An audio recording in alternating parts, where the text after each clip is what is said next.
semua, apa kabar? Semoga kita selalu sehat dan selalu bahagia, tetap positive thinking dan selalu tetap optimis. Oke, gimana nih keadaannya setelah lama WFH dan terakhir kan diperpanjang ya kalau di instansi Anggun sendiri itu sampai tanggal 29 Mei, tapi untuk pengumuman resmi dari pemerintah itu sampai tanggal 13 Mei 2020. Ya, kita tunggu aja sih intinya mau diperpanjang sampai kapan. Anggun kan nanti bakal puasa dan lebaran di sini. Oh ya, sebelumnya kalian tahu apa itu WFH sih? WFH itu adalah work from home. Itu untuk para pegawai kantor di instansi pemerintah maupun kantor untuk bekerja di rumah, meminimalisir pencegahan penyebaran corona. Dan saya sebagai pegawai harus menaatinya meskipun seminggu sekali saya harus ke kantor untuk piket. Ya kan ada beberapa pekerjaan yang tidak bisa dilakukan di rumah. Misalnya untuk mengirim surat ke instansi di luar kantor. Nah, kalau untuk pegawai itu kan namanya WFH. Kalau untuk anak-anak tuh yang sekolah namanya SFH, yaitu School from Home. Jadi mereka itu biasanya diberi tugas oleh gurunya atau dosennya, dikerjakan di rumah secara online lalu dikirimkan ke dosennya atau melakukan diskusi melalui aplikasi Zoom. So, WFH maupun SFH itu bukan berarti rebahan atau nganggur di rumah, tetap harus bekerja sesuai dengan perannya masing-masing. Ya, gitu deh. Tapi pasti ada bedanya dong WFH sama enggak itu ya. Kalau aku sendiri WFH itu banyak gabutnya sih. Iya kan? Kau kan kerja dapat kerjaan dari kliennya nggak ada. Ya udah, bingung mau nyelesain apa. Jadi kebanyakan gabut di kosan. Nah, karena aku itu gabut, so aku lebih milih ngabisin waktu itu dengan baca buku. Tatarang. So, jadi buku pertama yang aku review adalah The General Wife Revolution, seri pertama dari trilogi yang buku kedua sama buku ketiganya belum diterbitkan. Jadi buku ini tuh cetakan tahun 2017 oleh author Saira Akira. Nah, Saira Akira ini adalah kumpulan author, jadi bukan hanya satu orang, ada beberapa orang yang sampai sekarang identitasnya itu gak ada yang tahu. Mungkin ada yang tahu, bisa tulis di kolom komentar ya, biar kita bisa stok atau enggak nagih-nagih, bang bu, mas mbak, update dong, update gitu lah ya, kan kasihan kita yang nunggu lama. Ya oke, okay. Untuk genrenya itu romance fantasi ya, dan ini itu rate-nya untuk 17 tahun ke atas, jadi nggak boleh dibaca oleh anak kecil, oke? Okay? Jadi dedek-dedek emas nggak boleh baca ini ya. Kalau nekat, ih, aku marahin nanti. So, aku mau sedikit cerita dulu pertama kali tahu buku ini ya. Jadi, pertama kali baca itu di tahun 2016 atau 17, itu waktu Anggun kuliah. Kan biasa lah ya, anak kuliahan nggak punya uang buat beli buku. Mending buat beli itu nggak sih, pengantar akuntansinya Keso yang tebelnya segini. Oh my godness, bisa buat bobo, ini juga bisa buat bobo juga sih. So, aku tuh pertama kali baca buku ini tuh di Wattpad. Pertama kali baca buku ini di Wattpad, terus kok nggak sampai selesai ya, akhirnya aku stok nih di Google ini, maksudnya ada nggak sih buku cetakannya gitu. Ternyata udah ada di Gramedia, tapi waktu itu aku belum punya uang buat beli buku ini. So aku cari dong sumber-sumber lain yang memungkinkan untuk baca gratis. Biasalah mahasiswa kan sukanya gretongan, aku aja kuliah juga gretongan. Gitu kan. Nah, ketemulah aplikasi. Nah, aplikasi itu namanya PSA. Jadi di aplikasi itu ada karya-karya author Saira Akira, kalian bisa baca semuanya termasuk ini. Nah, singkat cerita di tahun 2019, nah aku kan udah kerja nih, udah berduit cuy. Udah bisa buat beli buku. Main-mainlah aku ke Gramedia. Nah, di Gramedia lihat nih begini. Wah, ada, terus dijual, diskon lagi. Akhirnya aku beli. Meskipun aku udah baca semuanya, tapi aku tetap beli buku ini buat koleksi karena emang ceritanya bagus banget sih. Oke, langsung aja ya kita review buku ini. So, buku ini itu tebalnya 714 halaman. Kelihatan nggak sih? Nah, kalian bisa tebak gak aku habisin waktu berapa lama untuk baca buku ini? Itu cuma 1 hari pernah, itu pas weekend, pas nggak kerja, aku bisa ngabisin buku ini. Tapi pas awal-awal paling 3 hari semingguan itu untuk baca buku ini gitu. Jadi di buku ini itu bercerita tentang Asia, seorang anak yatim piatu yang menikah dengan Jenderal Akira. Nah, Jenderal Akira itu sendiri adalah pemimpin tertinggi di daerah yang namanya itu After Arts. So, buku ini tuh kan fantasi, menceritakan tentang bumi setelah perang nuklir dan senjata biologis itu terjadi. Jadi di bumi itu tinggal hanya 20% dari total manusia yang bertahan di sebuah daratan namanya After Earth. Nah, di After Earth tadi kan dipimpin oleh Jenderal Akira. Nah, Jenderal Akira itu punya pasangan yang namanya Asia, tapi mereka itu kayak sendiri-sendiri gitu loh, saling bertolak belakang. Jadi si jenderalnya itu benci sama Asia, Asianya pun juga benci sama Jenderal Akira. Nah, di dalamnya itu ada banyak sekali konflik dan banyak sekali pelajaran yang bisa kita petik gitu. Jadi di After Art itu kan tadi dipimpin oleh Jenderal Akira. Nah, After Art itu adalah sebuah daratan yang menerapkan peraturan homogen. Jadi tidak ada itu perbedaan. Semuanya itu harus sama, dari pakaian, pendidikan, rumah, pekerjaan, semuanya ditentukan. Tidak ada perbedaan seperti Indonesia kita ini ya, Indonesia tercinta. Tapi emang Bhinneka Tunggal Ika itu yang paling bagus sih menurutku. Ya iyalah, kan kamu tinggal di Indonesia.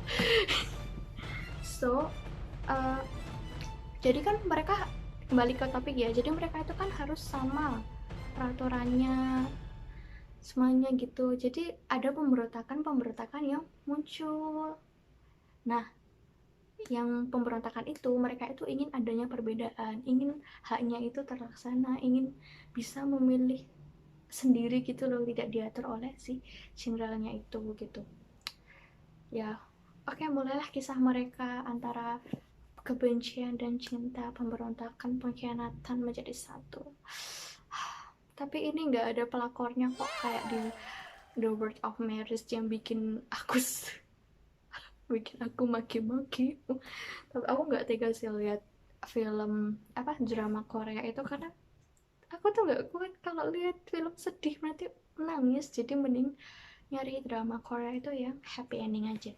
Jadi buku ini keren banget sih. Jadi kalian tuh bisa membayangkan, bisa tahu, oh kalau semisal sebuah negara itu diatur oleh tirani, diatur oleh pemimpin yang kita tuh nggak bisa menyuarakan pendapat kita, itu rasanya bagaimana gitu. Terus ya kan kalian beruntung kan nggak sih hidup di Indonesia yang Bhinneka Tunggal Ika, banyak perbedaan, banyak agama, boleh memilih sendiri, kita bisa menyuarakan pendapat kita negara demokrasi. Itu benar-benar sesuatu yang keberuntungan yang kita miliki. Karena pas saya baca buku ini tuh, wow, ternyata kalau semisal hak kita itu dicengkram, hak kita itu diikat, kita juga nggak bisa bebas. Kita hidup tapi hanya sekedar hidup gitu, kita hidup tapi nggak bisa memilih. Ya kan, apa bedanya dengan bukan manusia gitu loh, hanya hidup, hanya sekedar hidup gitu kan, kerja hanya sekedar kerja, nggak ada empati, simpati, dan sebagainya. Kita nggak bisa milih apa yang kita inginkan. Contohnya, kamu ingin ke sekolah ini, nggak bisa karena kamu harus sekolah di sini gitu kan. Nah, setelah itu pelajaran selanjutnya gitu kan. Jadi di sini kan diceritakan bumi setelah perang nuklir dan perang senjata biologis. Nah, efeknya itu bener-bener nggak bagus gitu. Kalian bayangin kan, perang nuklir, terus perang senjata biologis, 80% populasi dunia itu musnah. Bayangin, sekarang aja corona itu kita udah pusing, udah sedih. Aku aja kalau malam nggak bisa tidur, pengen pulang tapi nggak bisa pulang, terjebak di Jakarta gitu kan. Nah bayangin aja, sedih nggak sih? Terus banyak spesies musnah, manusia-manusia yang apa yang bertahan itu yang punya gen-gen unggul. Aduh, aku aja kan zaman anak milenial itu gampang sakit nggak sih, kebanyakan makan micin, jadi agak ragu kalau bertahan di after art ini gitu kan. Oke, back to topic. So aku rekomendasiin sih kalian baca buku ini. Ini terbitan orang Indonesia loh, tapi pas kalian baca itu seperti novel terjemahan, untuk novel terjemahan, dan sangat keren sekali sih. Dan nggak bosenin meskipun banyak paragraf yang panjang gitu, kalian tetap akan baca. Ketika kalian membuka halaman pertama, kalian nggak akan berhenti untuk terus membaca sampai halaman terakhir. Itu sih keren sekali. Dan untuk akhirnya, kalian kalau penasaran baca buku ini aja ya. Nah, semisal kan sekarang nggak boleh keluar nih, kalian nggak bisa beli buku, dan aku juga nggak tahu sih di Gramedia masih ada atau enggak. Jadi kalian bisa buka aplikasi PSA tadi, itu ada di Google Play Store. Saya nggak endorse ya, btw saya nggak endorse, jadi cuma ngasih tahu. Kalian bisa buka di aplikasi PSA. So kalian daftar dengan email, Facebook, or Twitter. Nanti kira-kira 14 hari bakal di ACC sama admin. So setelah itu kalian bisa baca semua cerita yang ada di situ. Wah, keren sekali, secara gratis gitu. Dan bedanya di aplikasi PSA sama ini itu, di sini kan cuma sampai epilog ya.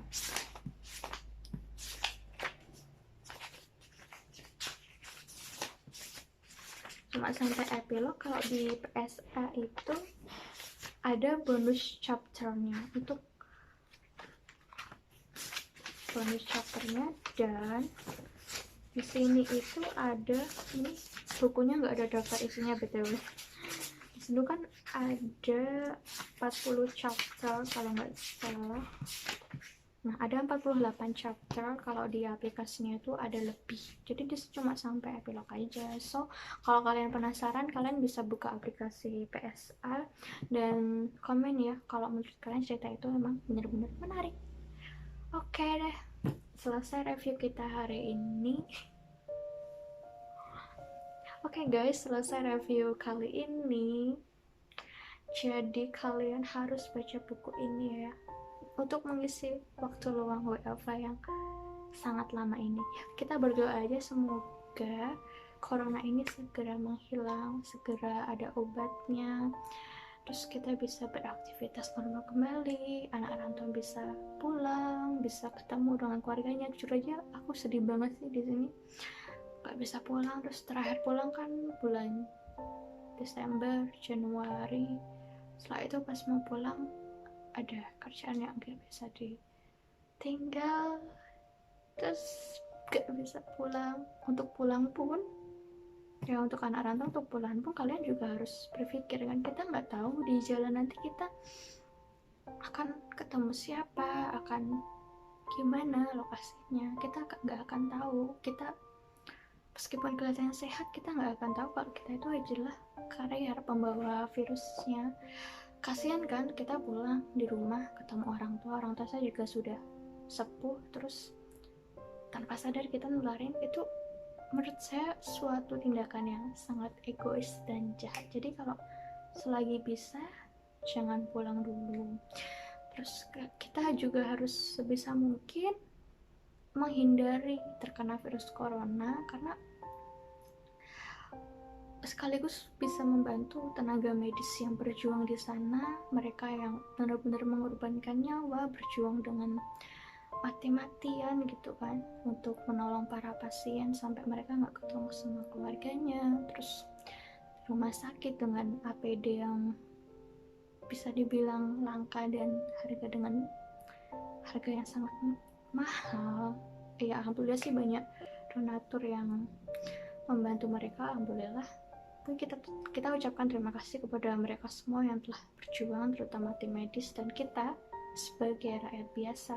Saya, meskipun kita nggak bisa membantu dengan hal material, kita bantu mereka agar virus corona itu nggak menyebar dengan tetap di rumah, stay at home. Untuk yang WFH jangan keluar rumah, untuk yang SFH jangan keluar rumah, dan yang diterapkan PSBB ya taati, patuhi.